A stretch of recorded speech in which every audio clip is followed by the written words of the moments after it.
Meus amigos, nós estamos vivendo um tipo de imperialismo sem similar na história. Nada parecido com o imperialismo colonial do século XIX, por exemplo.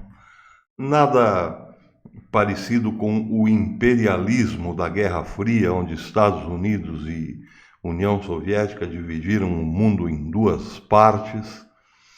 Esse imperialismo não tem similar. Ele começou há alguns anos atrás com incentivo de grupos ligados às Nações Unidas, de ONGs, enfim, de grupos aparentemente filantrópicos, financiadores de países que aceitassem uma agenda como, por exemplo, redução populacional, aborto, ideologia de gênero e tudo isso que nós conhecemos que está sendo implantado aqui mesmo no nosso país já há muito tempo. Países que se recusassem a aderir essas propostas que vinham de fora, entre aspas, não recebiam incentivos de quem? Do governo mundial, da ONU, do globalismo. Isso é uma realidade. E já não estamos falando de Estados Unidos e Rússia ou Estados Unidos e União Soviética aos moldes da Guerra Fria. Isso são grupos transnacionais, são grupos que estão para além dos poderes governamentais, são provavelmente muito mais fortes hoje, porque é o resultado de uma união quase que secreta de de lideranças pelo mundo, mas que não são exatamente lideranças populares.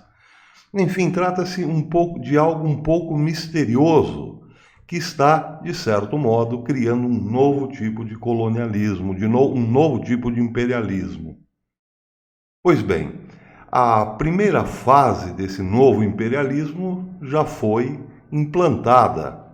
Todo mundo, de repente, aderiu ao aborto, à ideologia de gênero, à eutanásia, todo mundo já está meio que aderindo.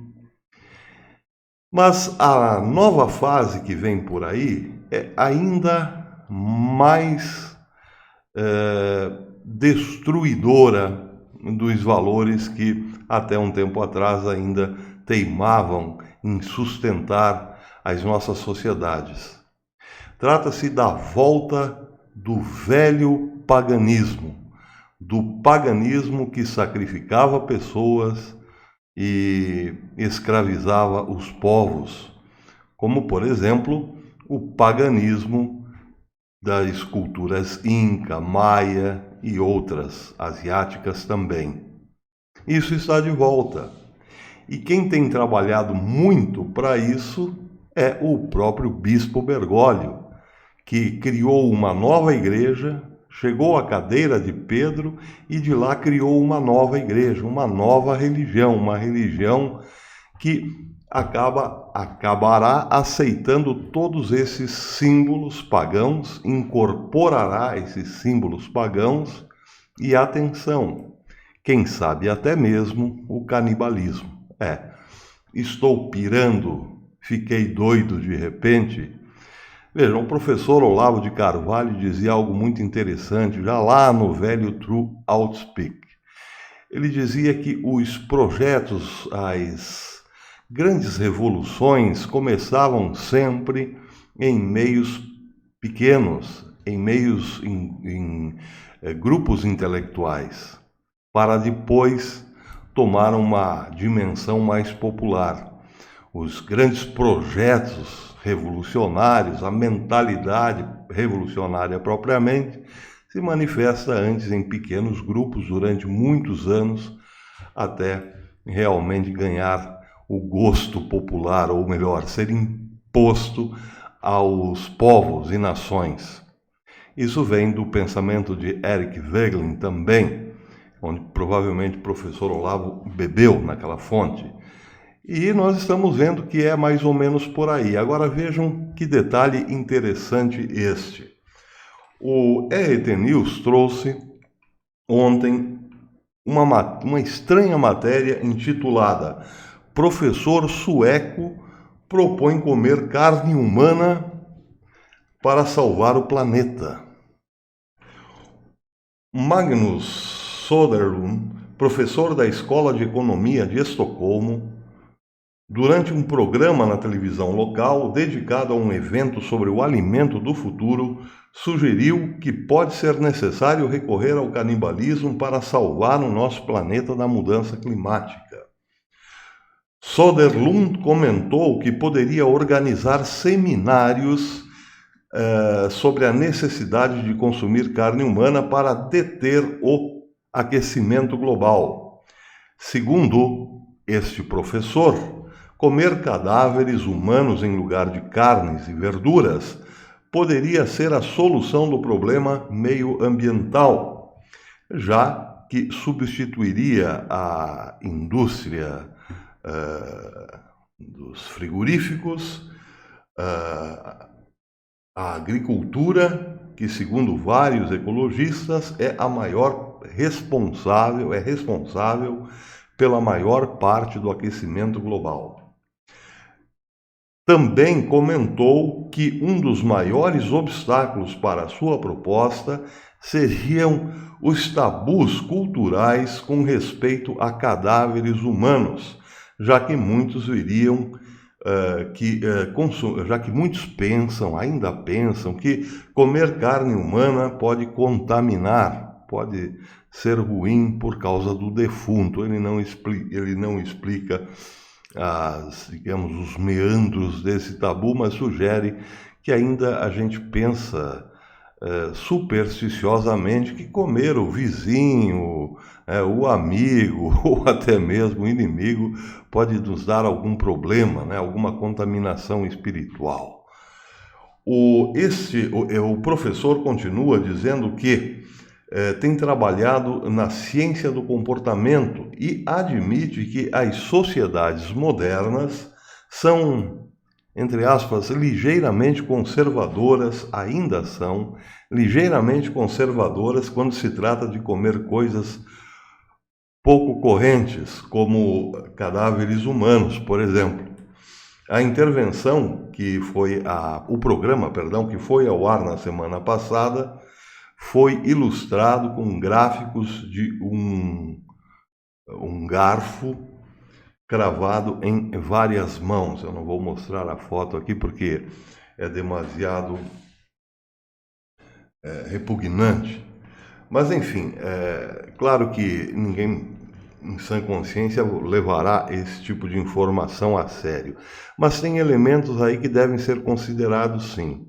Por exemplo, não se trata da declaração de uma caricatura de maluco. O sujeito não está declarando a partir do hospício, imitando Napoleão, que carne humana salvará o planeta. Não, é um professor universitário de um país europeu, Suécia. Aliás, não podia ser de outro país, senão a Suécia. Faz parte, evidentemente, de um grupo seleto, de um grupo de professores universitários ganhando muito bem em euros. Bem, até que ponto isso influencia e qual é o propósito, na verdade? Já que lembrei o professor Olavo de Carvalho, vou lembrá-lo novamente. Olavo dizia que quando a coisa parece muito absurda, é porque existe um propósito por trás. É como um sujeito que pede emprestado 5 mil reais, encontra um amigo na rua e pede 5 mil reais emprestado. O sujeito fala, não tenho. Então me empresta 50. Não, 50 eu tenho. Eles fazem isso, essas propostas absurdas têm como propósito a assimilação de outras não tão absurdas, mas é só uma etapa. Tudo começou com uma grande mentira, com uma grande falácia, o aquecimento global. Foi tudo planejado. Era preciso inventar, para entrarmos na segunda fase desse novo imperialismo, era preciso inventar um ataque planetário, alguma coisa que pudesse pôr abaixo o nosso planeta. optaram pelo tal aquecimento global, porque a ciência também revela que sim, nós teremos aí muitas mudanças, mas não por causa do homem. Só que isso tem servido a propósitos de aniquilação humana. Estão fazendo disso que realmente acontecerá uma mudança climática muito grande, um motivo para escravizar o homem e eliminar uma grande quantidade de pessoas. O que eles estão propondo, na verdade, é o seguinte: parem de comer carne de gado e parem de comer alface. Como eles conseguirão isso? Dizendo que, se não for assim, teremos que comer carne humana. É aquela história. Me dá 5.000 reais aí? Não, não tenho. Então me dá 100. Ah, não, 100, beleza. Percebem? O sujeito pede 100 reais, ele não ganha. Mas se ele pedir algo absurdo, os 100 reais passarão como algo tranquilo. É exatamente essa a tática. Vamos todos comer carne humana para salvar o planeta. Ah, não, não, não. Então vamos parar de comer o gado e vamos parar de plantar. Com isso, populações inteiras que já não vão muito bem das pernas, acabarão perecendo. É isso que eles querem, é o novo imperialismo. Um domínio total onde pouquíssimos, muito poucos, mandarão em tudo. Claro que já é mais ou menos assim, mas o sujeito ainda tem a liberdade, por exemplo, de fazer uma hortinha no quintal, plantar um alface, criar umas galinhas. Ainda, e em alguns lugares apenas. Isso logo será criminalizado. Seremos obrigados a importar a ração de um único produtor. É um mundo apocalíptico. E quem está encabeçando tudo isso? Bom, não preciso dizer. Está aí a falsa igreja com seus novos ritos, a pagelança e a volta ao paganismo. Bem, meus irmãos, não preciso dizer que nós chegamos, de fato, no mais profundo dos instintos selvagens. Nós chegamos, de fato mesmo, num mundo extremamente diabólico. É o fim dos tempos, meus irmãos. E para essa humanidade, parece, não há mais salvação nem solução. Daqui para frente, só a mão pesada e justa de Deus. É para isso que nós rezamos hoje. Senhor, tende piedade dos justos, porque os injustos, bem, esses receberão o que merecem. É isso aí, meus amigos. Até depois.